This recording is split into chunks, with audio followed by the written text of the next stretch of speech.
မရှိမေမီနိုတောင်းနေတာမေတယ်လီယာအေးဘယ်ချိန်ရှိပြီလဲတစ်ချက်ပြောဦးလေအဲ့ချိန်လေအဲ့တော့မယ်လေတဲ့အသေးကြီးအေးဘာပြောချင်တော့အဲ့တော့မယ်လေတဲ့ပါစက်ကလေးကထူဟိုပါထော်စင်းထော်ကြရတာဟာပါစက်ကလေးကကြည့်ပါဦး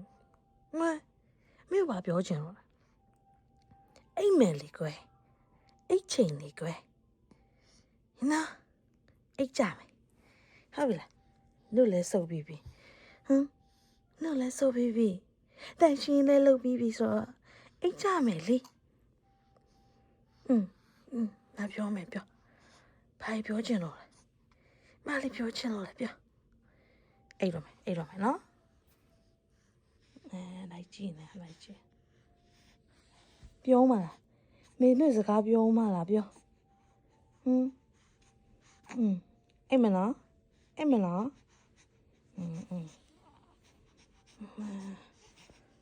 မလေးဟဲ့ချစ်စရာလေ